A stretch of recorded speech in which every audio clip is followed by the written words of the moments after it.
नमस्कार विद्यार्थी मित्रांनो, मी प्राध्यापक अरविंद गाडगीळ एट नेक्सातर्फे तुम्हा सर्वांचं हार्दिक स्वागत करतो।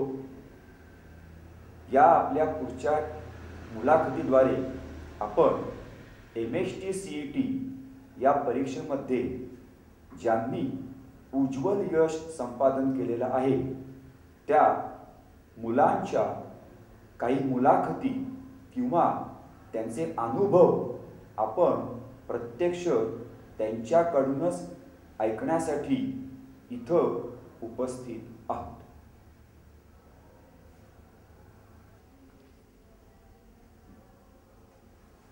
नमस्कार विद्यार्थी मित्रांनो, मी प्राध्यापक अरविंद गाडगीळ तुमचं हार्दिक स्वागत करतो। आज आपल्यासोबत त्याचे अनुभव शेअर करण्यासाठी उपस्थित आहे सोहम पाटकर। सोहम पाटकरला यावर्षी MST CET मध्ये 183 मार्क पडलेले आहेत आणि तो पुण्यामधनं 20वा आलेला आहे आणि त्याची स्टेट रँक ही 166 आहे। त्यांनी हे जे इतकं उज्ज्वल यश संपादन केलेलं आहे त्याच्या मागचं नक्की रहस्य काय आहे ते आपण त्याला सुद्धा विचारूया।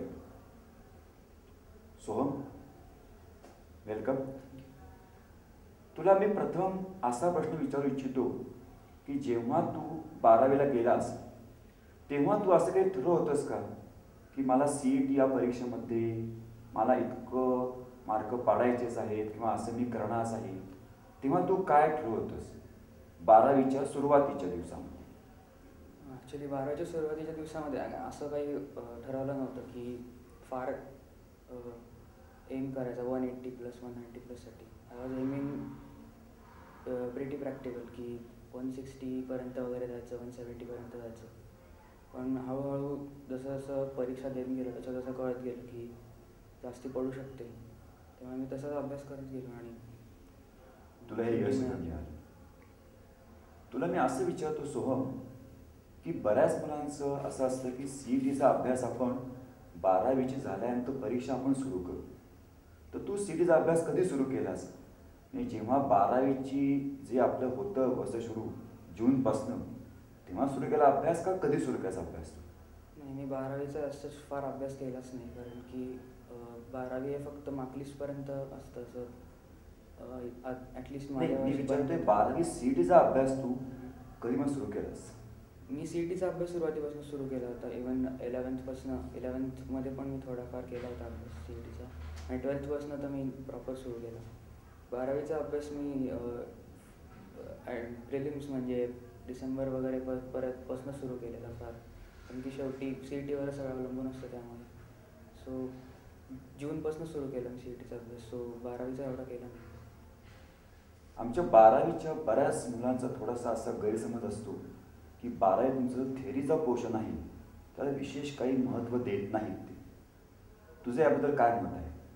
नाही, 12वीचं असंच मी खास सांगू शकणार नाही, पण CETमध्ये थिअरीला नक्की महत्त्व असतं, कारण की थिअरी बेस्ड जे क्वेश्चन असतात ते जर आले तर तुमचा स्पीड नक्की वाढतो आणि तुमचे प्रॉब्लेम पटकन सोडवून होतात आणि त्यामुळे तुम्हाला नंतर जे न्यूमेरिकल असतात त्यांना सोडवायला नीट वेळ मिळतो। सोहम, तुला माहिती की आपला जी 12वी CET होते त्याला फिजिक्स आणि केमिस्ट्री या विषयाचा कंबाईन पेपर असतो। 100 मार्क असतात, 100 प्रश्न असतात आणि त्याला वेळ फक्त 90 मिनिटाचा असतो। तर हे 90 मिनिटामध्ये 100 प्रश्न जे तुम्हाला सोडवायचे असतात त्याला तुम्हाला स्पीड लागतो, तर ते स्पीड वाढवण्यासाठी तू काही विशेष प्रयत्न केले होतेस का?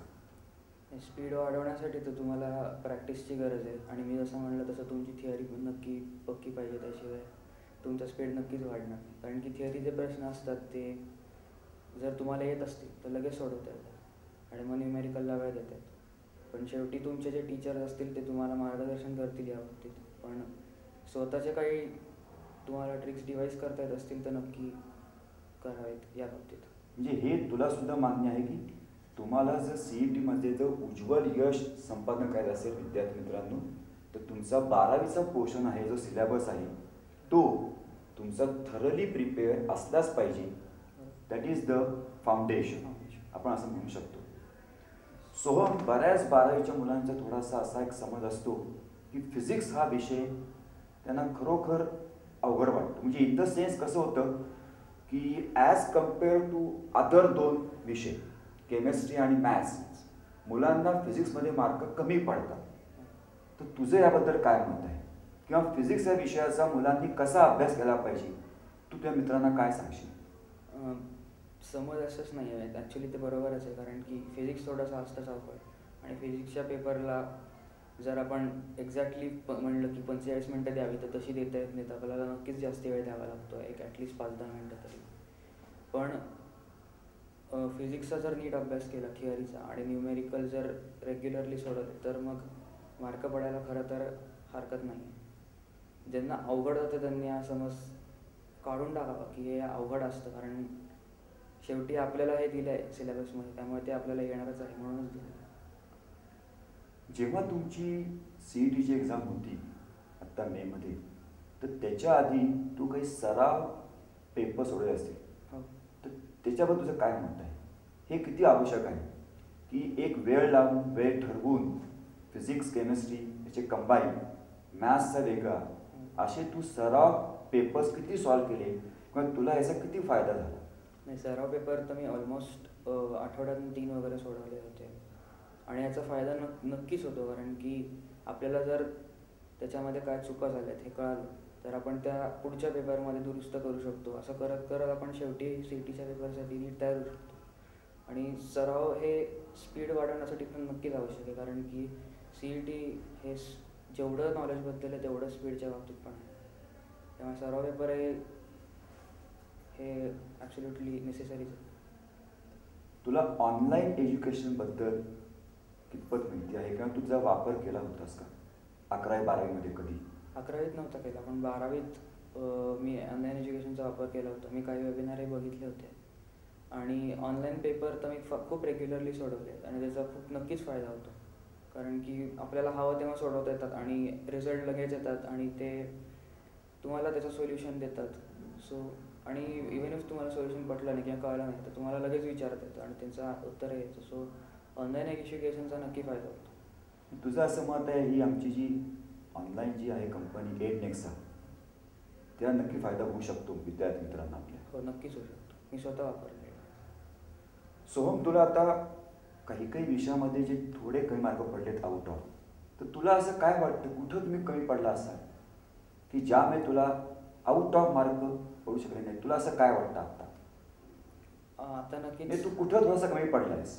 आता नक्कीच वाईट वाटतं की मॅथ्समध्ये वगैरे फुल नाही पडू शकले, कारण की बऱ्याच लोकांना मॅथ्समध्ये पडू शकतात फुल. तुला त्याचं कारण काय वाटतं? फर्स्ट ऑफ म्हणजे ऑल थोडासा तू अभ्यासात कमी पडलास का सरावामध्ये कमी पडलास, असं काय वाटतं? मला वाटतं मॅथ्सच्या सरावामध्ये मी नक्कीच कमी पडलो, कारण थोडासा ओव्हर कॉन्फिडेंटही झालेलो मॅथ्स येतं म्हणून, आणि तिथे नक्कीच चूक झाली माझी. सराव कमी केला, आणि बोर्डाच्या वेळी मॅथ्सचा अभ्यास जर झाला असता तर मग इथे नक्की त्याचा फायदा झाला असता, पण बोर्डाच्या वेळी त्याचा अभ्यास केला नाही, त्यामुळे इथे नक्की कमी झालं. तुला एकच मी शेवटचा प्रश्न विचारतो, तुझ्या यशाचं रहस्य तू काय नक्की सांगशील? म्हणजे आत्ता जी आमची 12वीची विद्यार्थी सगळे आहेत त्यांना तू काय सल्ला देशील ॲज अ फ्रेंड म्हणून, की तुम्ही आत्तापासून तयारी कशी सुरू करा, किंवा फिजिक्स केमिस्ट्री मॅथ्स हे जे आपले 3 विषय आहेत त्या 3 विषयाच्या अनुषंगानं तू 12वीच्या मुलांना काय सांगशील? CETसाठी अभ्यास करायला ऑर्गनाइज्ड असणं खूप नेसेसरी आहे, कारण की ऑर्गनाइज्ड असलं तर तुम्हाला तो पोर्शन राईट टाईममध्ये संपवता येतो. आणि तुम्ही टाईम टेबल वगैरे केलं नीट, आणि तुम्ही जर तुमच्या टाईम मॅनेजमेंट नीट केले तर तुम्हाला त्याचा अभ्यास टाईमवर संपवता येईल, आणि तुम्हाला अभ्यासाला नंतर पेपर सोडायलाही वेळ नाही. त्यामुळे मी स्वतः खूप ऑर्गनाइज्ड असा अभ्यास केला असं मला पर्सनली वाटतं. म्हणून तुला एक उज्ज्वल यश मिळालंस. धन्यवाद सोहम, तुला मिळालेल्या उज्ज्वल यशाबद्दल आणि तुझ्या पुढच्या वाटचालीसाठी माझ्यातर्फे आणि आमच्या एडनेक्सातर्फे तुझं हार्दिक अभिनंदन.